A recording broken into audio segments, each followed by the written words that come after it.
Hey folks, it's Marvin Cash, the host of The Articulate Fly, and we're back with another Western North Carolina fishing report. And although there's no baseball, we have a pinch hitter this time for Dale. We got Shannon Messer. Shannon, how are you doing? Marvin, I couldn't be better, man. Thanks for having me on today. Oh, it's excited. It's been a while since we chatted. I'm glad to hear that things in Western North Carolina are moving in the right direction. We are as well. We could not be happier with the direction that we're heading here, especially at Tuckasegee Fly Shop. Just want to remind the folks out there that our Silva location is open 6 days a week. That is 9 a.m. to 5 p.m. And we actually are opening up our Bryson City locations on Fridays and Saturdays, currently from 9 a.m. to 4 p.m. So a step in the right direction as everyone's somewhat getting back to normal. Absolutely. And what's the kind of the hotel, restaurant, and kind of fishing access situation look like? Have there been any major changes there? That the hotels, the lodging was left up to each individual county, and we saw those restrictions lift, a while back where Jackson County and Swain counties had eased restrictions on that.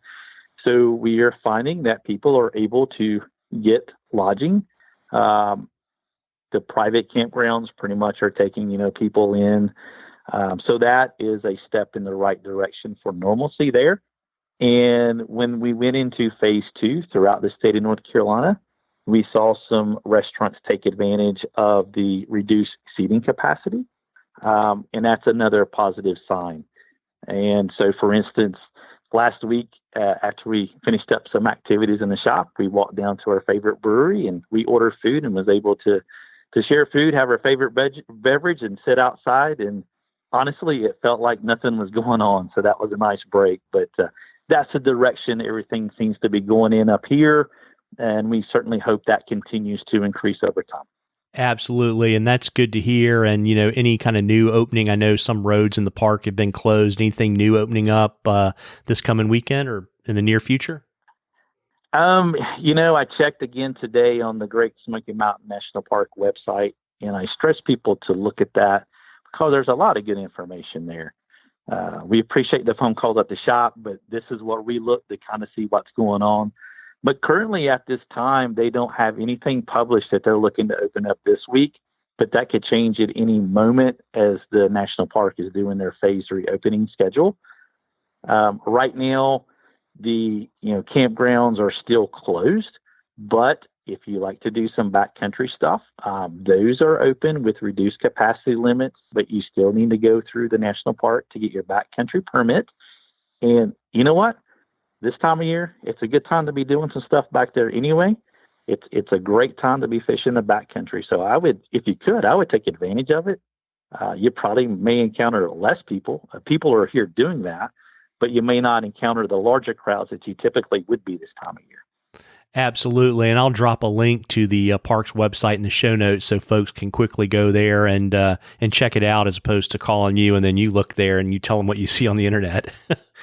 Yes, that's they make us sound like geniuses sometimes, but some of the things here I want to point out that we're getting phone calls about. Straight Fork Road is still closed. However, you can walk in and fish as far as you want to. That's still closed. Balsam Mountain Road is closed. For me, Cataloochee Road is still closed, and that really is stemming from part of the state project where they're working on the road up into the Cataloochee Valley on the state side of things. But that's still closed.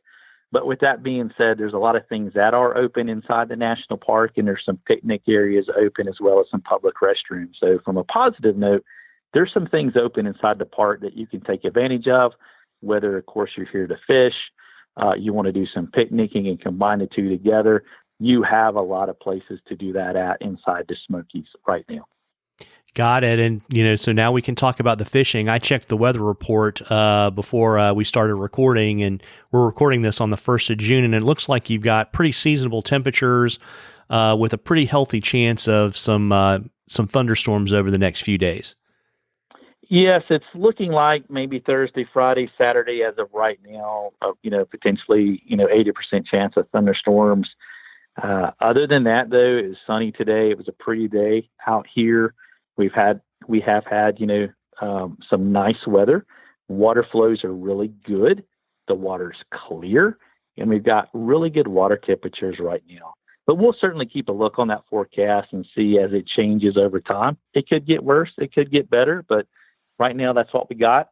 But you and I both know, Marvin, it's the mountains. There's always a chance of rain somewhere. Absolutely. And the rumor has it you guys are getting pretty good evening hatches. We are. As a matter of fact, we have, trips out right now. Folks are listening to our advice, and they're heeding the advice that we're giving. And this is a great time of the year to fish evening time. Honestly, I prefer to fish evening time of the year whenever I can anyway, to be honest with you. And the opportunities to get that topwater bite can be magnified here for the next few weeks. So if you like to get out and do some topwater fishing, this is a great time to do it. As far as patterns that I suggest that you might want to look at on the caddis side of things, Marvin, yellow caddis, tan caddis, olive caddis, and I'm going to throw black and peacock kind of under that same category. Excellent choices. Vary your sizes from 12s down to 16 and you'll be in great shape.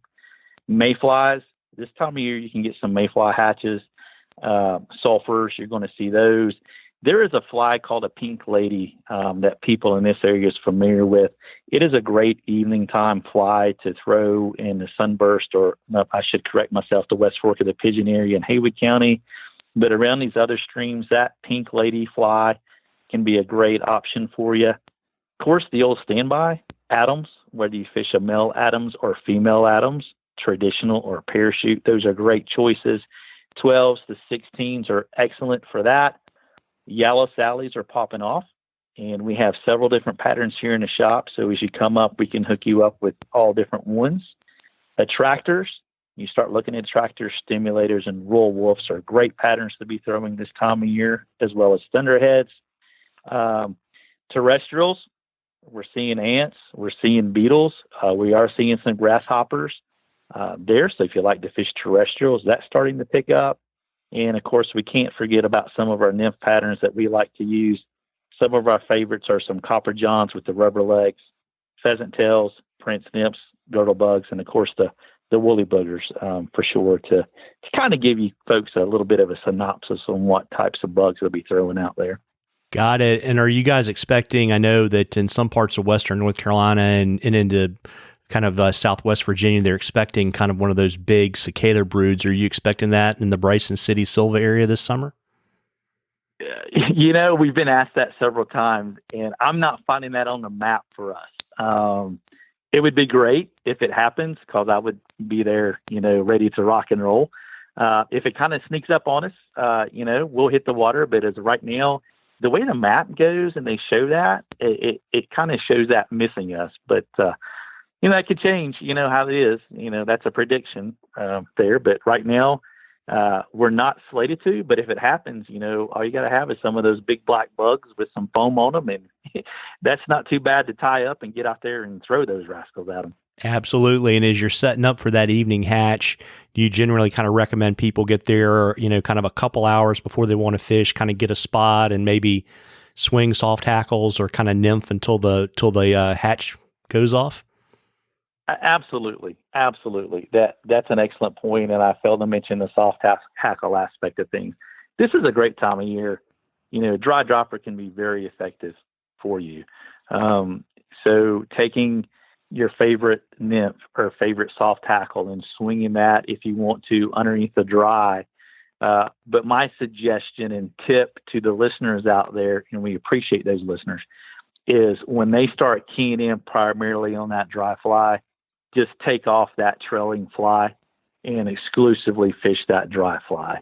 They call it the witching hour, which is actually not the right definition, but that dusky time, you're going to hit that magic hour or so window out there where the fishing can be nonstop. But you got to be here to take advantage of it. So if you're not here, you need to get here. There you go. If you don't play, you can't win. Amen to that.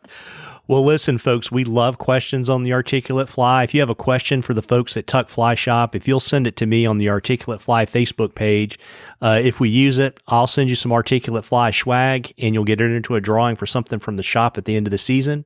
And before I let you hop, Shannon, why don't you let folks know where they can find the shops, kind of remind people quickly about the hours and all the good social media stuff.